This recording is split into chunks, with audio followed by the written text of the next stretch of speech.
requested case that's been in that list for quite a while. I am trying to beat the logging helicopters today. They should be here within 40 minutes. So, if by the end of this video there is some background noise, just know that it's because I am trying to make this video very slow paced and hopefully interesting and in a relaxing kind of way. But have you ever been to Alcatraz? I've been several times in San Francisco for work, conferences, and mandatory stuff that I had to do every year. And if you're looking for an affordable hotel, I got you. I used to book it all the time. I love San Francisco, but I think one of my favorite attractions, and maybe it's for the story behind it, is Alcatraz. Now, today's story is gonna take us back in time when Alcatraz was actually considered and called the Rock. They said at the time that this was a escape-proof prison, and they would send, if you didn't know, most inmates that had tried to escape from other correctional facilities, they would send them there. Why? Well, they were confident that they would never be able to climb the walls or even make it across the 1.25 miles of, icy cold water to reach the mainland. And for the most part, they were right. It served as a penitentiary for 29 years. And during that time, there were 14 escape attempts involving 36 inmates. 23 of them were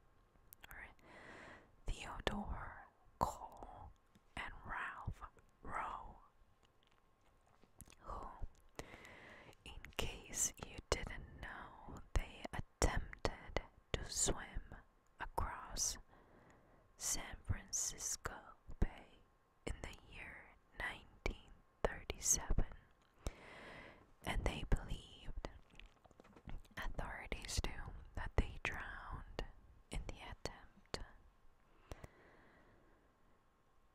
Now, the other three, Frank Morris and the Anglin brothers, John and Clarence, they're not so sure about them. Apparently, they improvised a raft in the year 1962, and they were never seen again. The official line is, of course, that they drowned, but there is reason to believe that they might not have. You're probably wondering why. Well, let me explain. Frank Morris was considered an enigma. He was considered a genius. He had an IQ of 133, and he was like always in trouble since he was a teenager. And by trouble, I mean trouble with the authorities.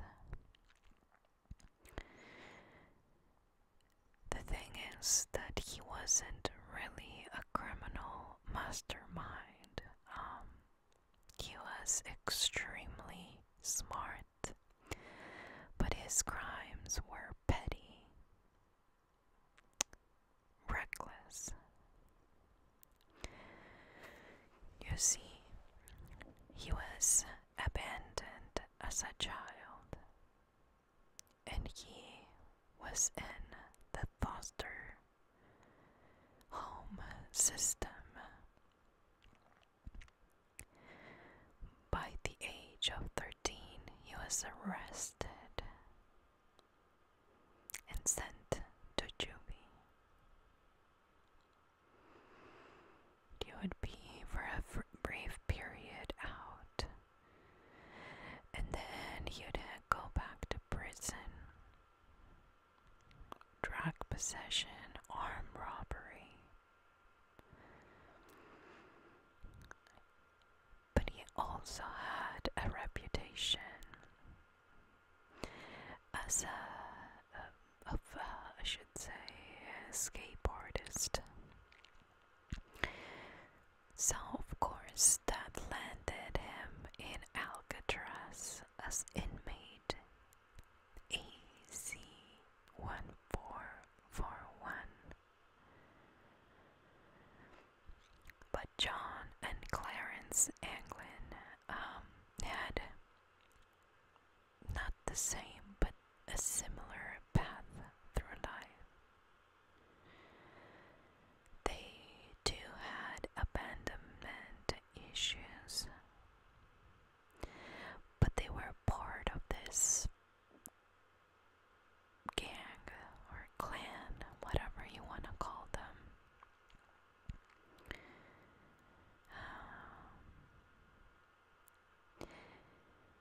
They were very, very poor, and as kids, they were like farm workers.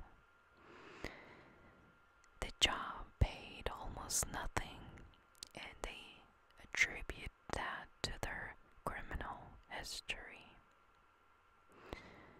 They wanted a way out of poverty.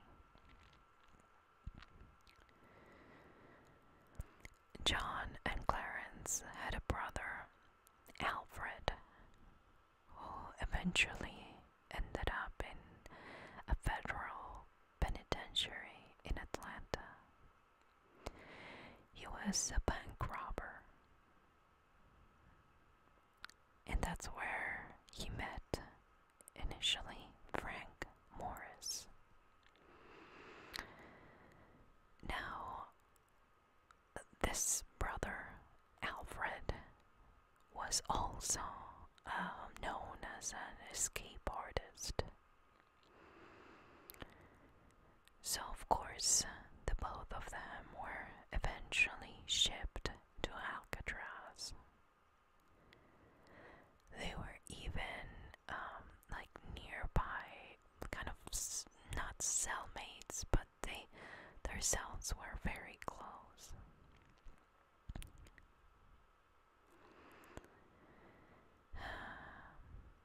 Then Morris and Alan West, who also ended up in Alcatraz after trying to escape from a state penitentiary in Florida. Now, Alan West had served time with before, but he kind of knew about Frank Morris's reputation. So, the original escape plan was born basically in December of 1961, when Alan West happened to find several old saw blades discarded in a utility closet. So Alan West, took these to Morris, and Morris took charge of the escape plan. The plan was simple, in concept I should say, but it was very complicated to execute. They were going to try to make the ventilation ducts wider. Now, these ducts were positioned under the wash basins in their cells. And the idea was to make them wider, enter this shaft and climb up onto the roof. That already, it's giving me anxiety, but listen, it gets worse, because from there they would have to climb down a vent pipe to the ground. Okay? Then make their way to the shore and board a raft that they would row across the bay to the mainland. They thought it was a simple plan.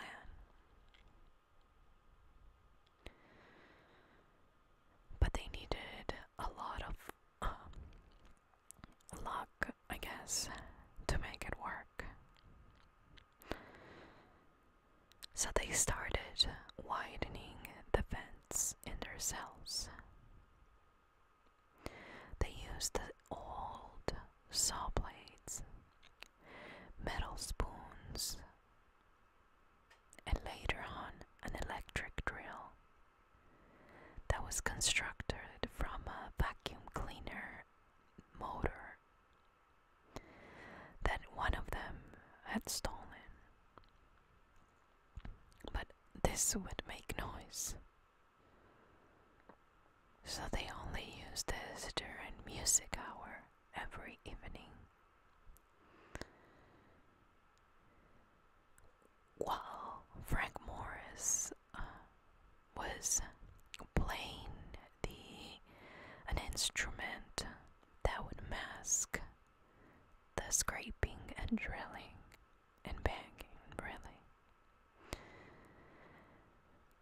also made some screens of painted cardboard to cover the holes that they were making in the walls.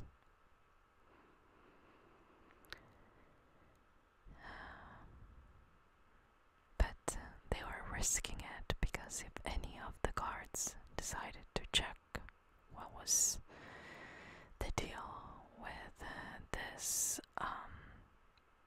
cardboard there, they'd be busted. It took them 6 months to finally finish the holes. They'd be able to squeeze through and enter the ventilation shaft.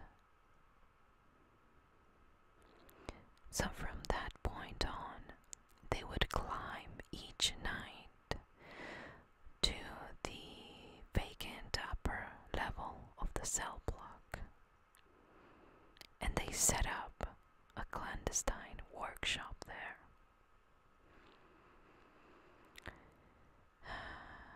They collected 50 raincoats.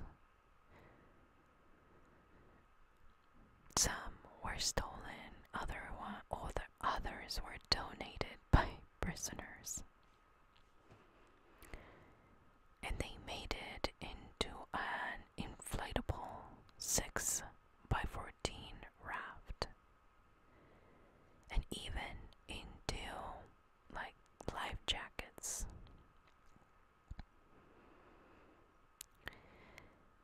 Our little genius friend Frank Morris found this design in an old issue of Popular Mechanics. It was a tedious job. I mean, sticking together sections of the raincoats to strengthen the joints. I mean, with this glue that they stole from the prison workshop, sealing them with heat. Paddles for the raft were constructed from scraps of wood, and they were kind of held together with screws.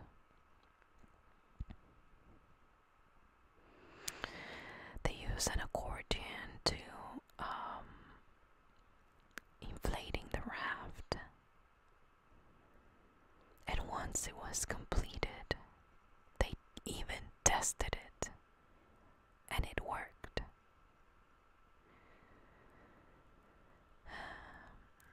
But of course now they just had to actually put it to the test when they escaped. Of course, leaving their cells at night to work on this was a high risk. The guards did frequent inspections, and an empty bed would have been the alarm. But Frank, Mr. Smarty Pants, had a plan for that.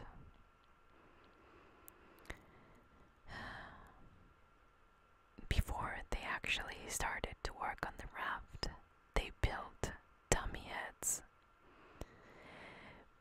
And you won't believe what I mean. They were made out of a mixture of soap, toothpaste, concrete dust, and toilet paper.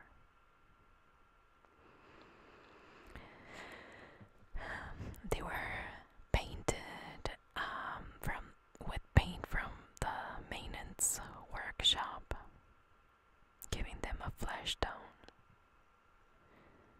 They even use real hair from clippings from the barber shop floor. Then they would put some towels and clothing under the blankets to make out the shape of a body.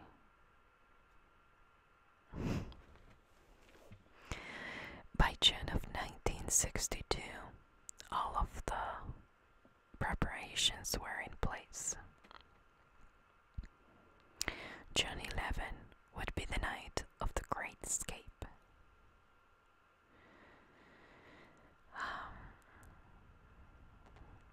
For one of them,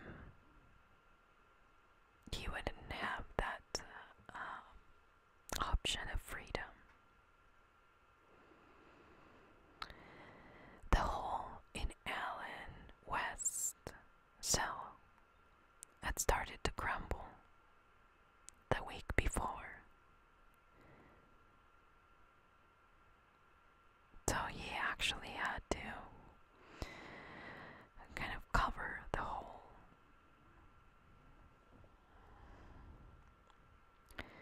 It would have been impossible for him to squeeze through it.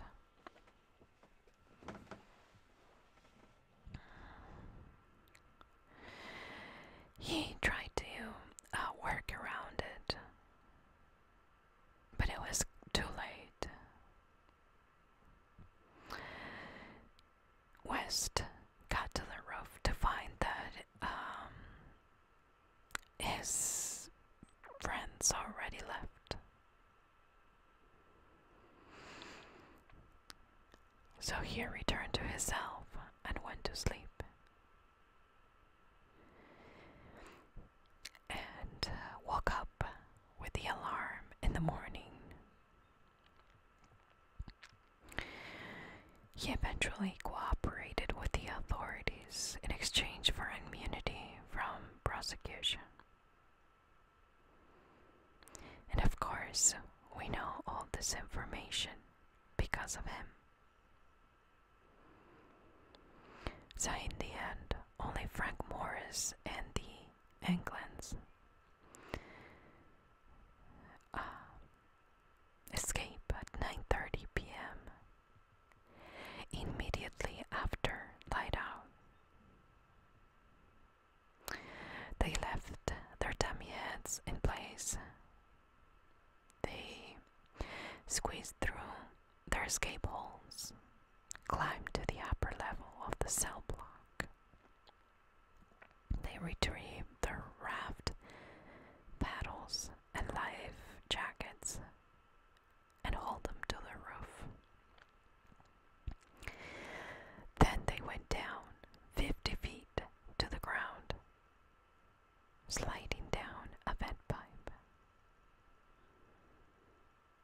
But they still had two 12-foot barbed wire fences between them and the shoreline. So they climbed those walls. From there, they headed for an inlet on the northeast of the island, near the power plant. That is a blind spot for the searchlight, or was back then. There, they inflated their raft. Then they took it to the water, and they headed for Angel Island, 2 miles to the north. They were never seen or heard from them again.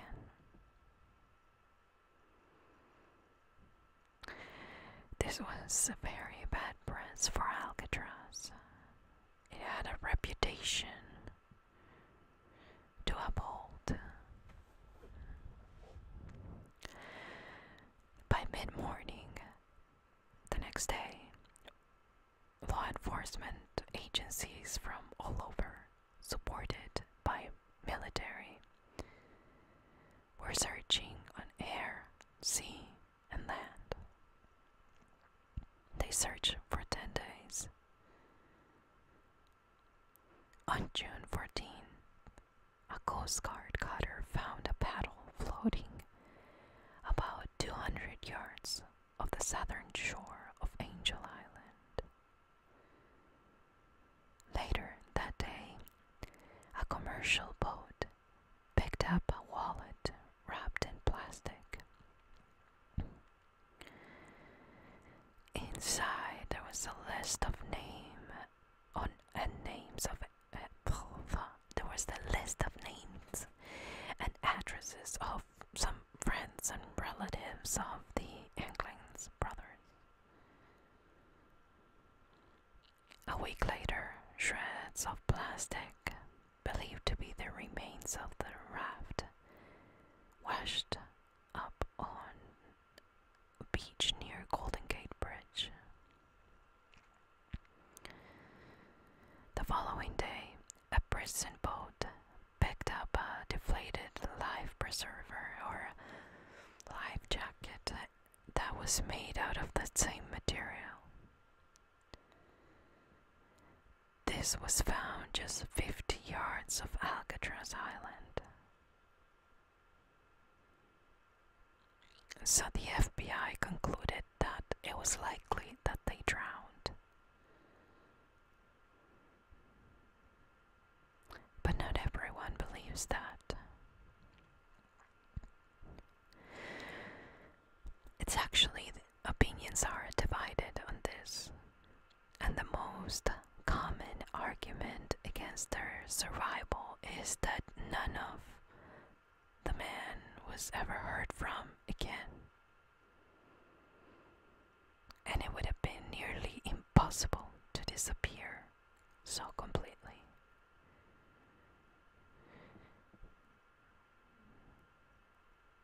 The argument usually put forward to support that their success is that, no bodies were found ever. And if they would have drowned, their bodies would have turned up somewhere. According to statistics, 2 out of 3 drowning victims is eventually recovered from this bay.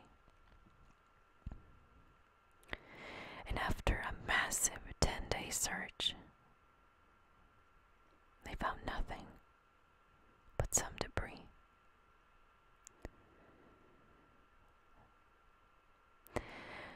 Now, there's this particular group who believes that they deliberately thrown this in the water, and that they did it on purpose so everyone would believe that they drowned. In the year 1989, Unsolved Mysteries, the TV show, they tried to put an end to this speculation, and they recreated the escape. They used 3 experienced experts, I guess, in water and fit people, and they were put into a raft similar to the ones used by the escapees, but they had to be rescued from the bay after their craft came apart halfway across. A swimmer following a similar route succeeded in making the crossing. Now, in the year 2003, the Discovery Channel program Mythbusters repeated the experiment.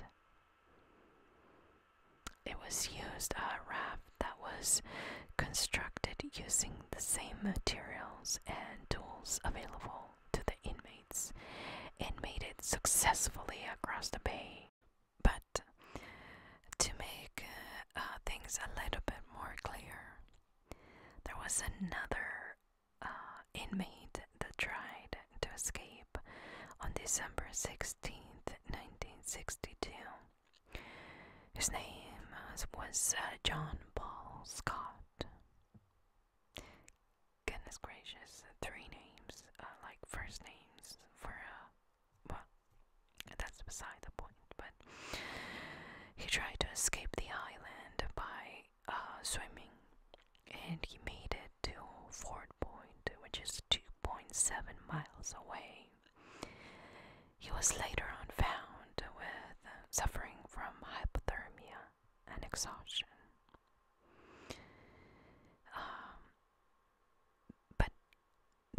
noticed that he covered a distance that would be greater than what Morris and the England brothers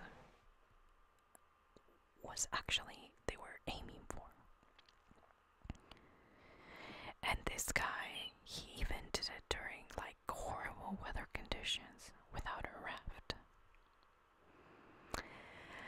So there's a strong possibility that the three amigos from Alcatraz actually made it. But if that's the case, then what happened to them after they made it to wherever they were going, to the spot where they were going? Well, the inmate that stayed behind, he was left behind after spending so much time trying to make his whole work. His testimony helped because, according to him, the plan was to go to this clothing store and steal a car and head east. The FBI reports that this never happened at the time of the breakout.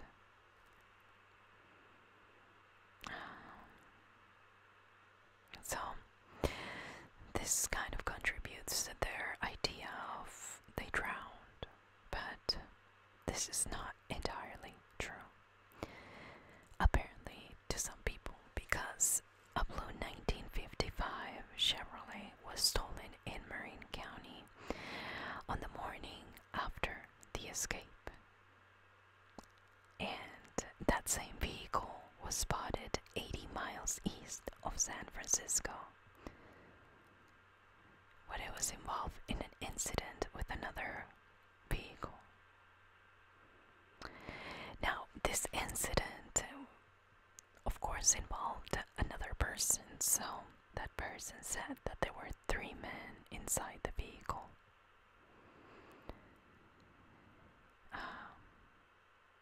And he even went as far to say that he believed that they were the Anglin brothers and Frank Morris.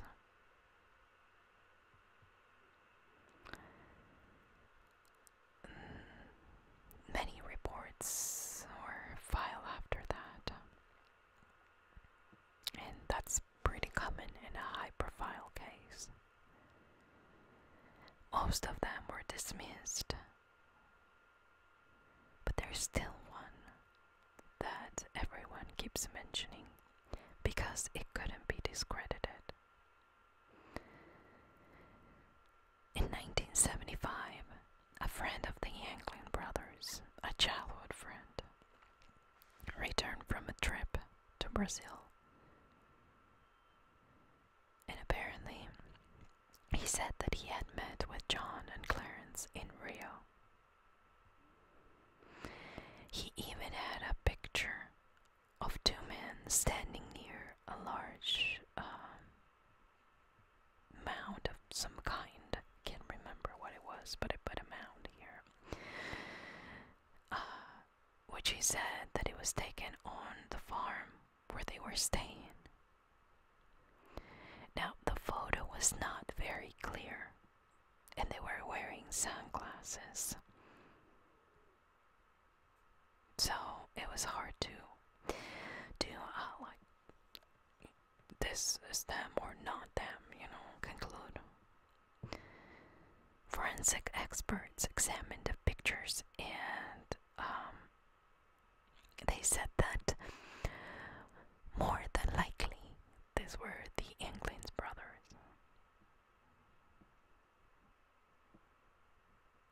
The story would later be called into question when Bruce's background was examined. A friend, apparently he was a con man, who, according to his ex-wife, found it impossible to tell the truth.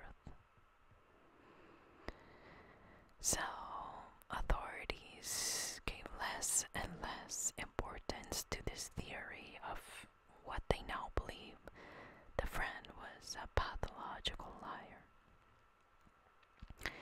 So in 1979, the FBI closed its investigation and transferred the case to the U.S. Marshal Service.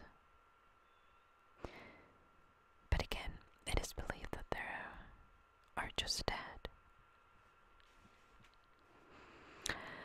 But let's fast forward to 2020, January of 2020, when a company called iDen TV was contracted to analyze this picture that Brizzy, the friend of the brothers, turned in as proof that they were alive. This company, iDen TV, is it's like a really well-known company for facial recognition and using the latest technology, including AI, to achieve this, according to them, astoundingly accurate results. In this case, and I wrote this down because I'm not sure what this high-tech means, but a convolutional neural network was trained to recognize the brothers from old pictures. So when they brought in the picture provided by the friend, it concluded with a high degree of confidence that the men in the photo were John and Clarence Anglin. Now Alcatraz closed its doors as a federal penitentiary in 1963. And today, as you know, it's a popular tourist destination. And Frank Morris's John Anglin and Clarence Anglin cells are the ones that attract the most interest from visitors, of course.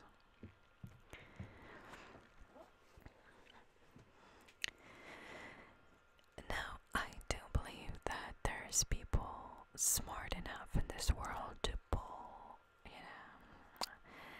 off this kind of thing.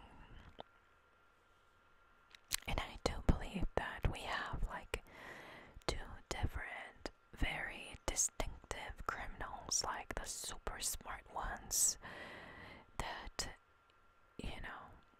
could have been doing something different with their lives, but ended up using their gifts for criminal activity. And then there's the other kind of criminals that are just, reactive, or, that they react on something that happens to them. Or those that are just simply not this, like, how can I say this, the sharpest tool in the shed. But, I'm always amazed by these cases. Like, you remember that other one that I briefly covered of the guy that jumped with the money that took the plane in Portland, Oregon? Those are the cases that haunt me. Like this, you have to at least agree with me that this was a highly unlikely escape attempt, right? I mean, you did hear all the steps and all the work that went into this, and just them getting to the shore, it was highly unlikely, yet they made it there. I honestly do believe that they escaped, and that the odds were in their favor. And now I don't know if the three of them survived, or if the smarty pants Mr. Morris really, maybe he died.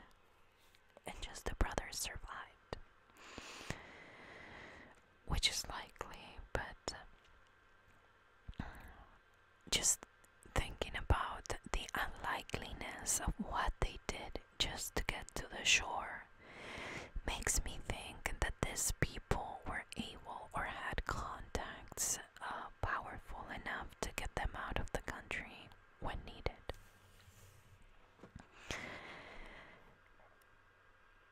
The odds are against them, but the odds of them making a hole, going to the roof, then going down, building a raft, making even, building some lifesavers, or just think about the odds in that, and yet they still did all that. So I'm like more inclined to believe that they actually escaped, because the odds were against them, yet everything worked out. It's like they had the perfect plan, and this sounds like an action movie that I would watch, This is like the kind of movie that you are, or at least I'm into, where the criminal is like 5 steps ahead of the authorities, and has a plan for a failed plan, and a good, they are always ahead. So if you ask me, I truly believe that these people know exactly what they were doing, and that the planning maybe even took longer than we think.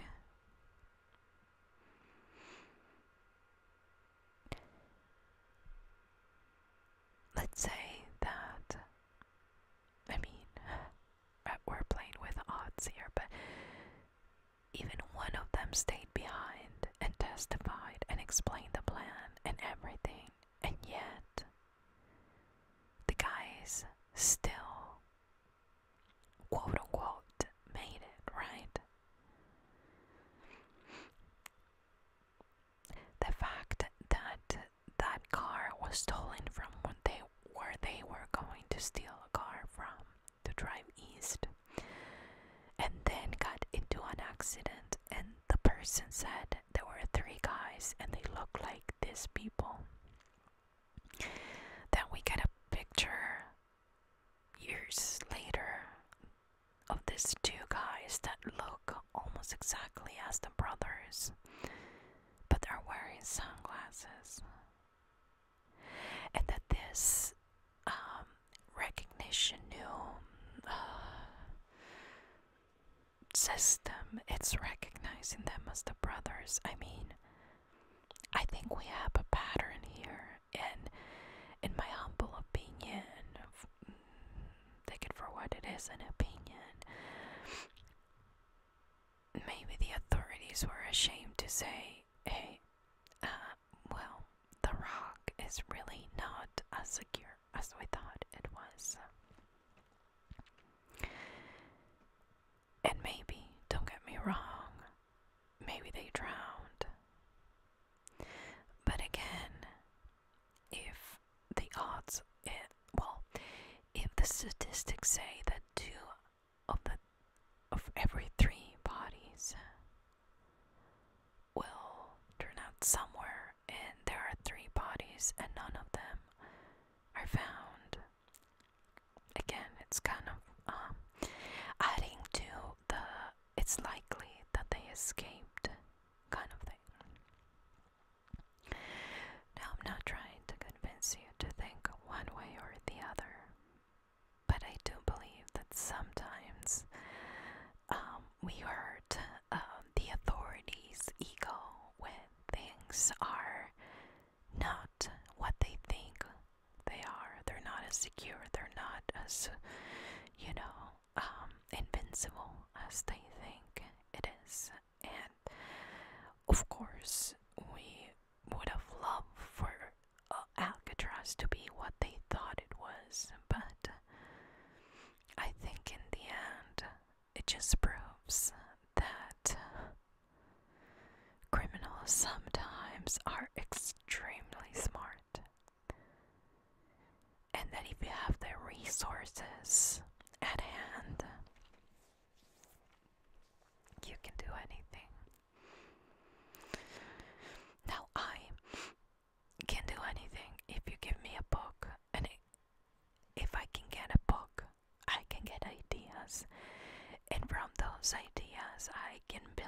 things, I can do things, and I am pretty smart with books as my guide. And I think that this guy, all he needed was an idea and a proven mechanism, and used what he found around his resources to actually make it happen. It makes me so sad today to think that most people look up solutions for stuff on YouTube. Despite me being on YouTube, because I think that one of the most wonderful resources that we all have available for free are books. And in books, you find most of the time first-hand knowledge, tools and steps to do pretty much anything. Yet sometimes it's easier to look up a video or Google something, and it's somebody's experience. But when you dive into books and you read about something that you're really interested in, you can see different ways and different ideas and come up with your own version of all those ideas. And I think that's exactly what this guy did. I think he was a very smart man, but I think he was also resourceful, which is something that will play in your favor if you know how to use it. Now, I'm not proud of him for escaping Alcatraz, and I'm not saying, they should.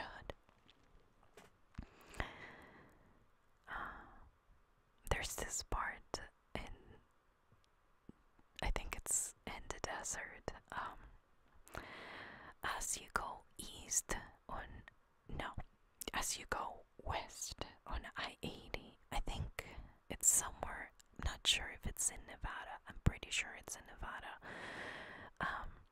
but there's a stretch of I-80 with signs everywhere that say, don't pick up hitchhikers, because there's a person nearby, and apparently it happened before that they escaped, and somebody gave these inmates a ride somewhere. Yet you don't hear on mainstream media about this escapes or attempts even. It's almost like we can hurt their ego or feelings when we learn that they can escape these places that have so many security protocols. Now, I'm not one to be picking up hitchhikers, not recently, but I always find it interesting that they're able to get to people, apparently, and that's why the need of the signs everywhere.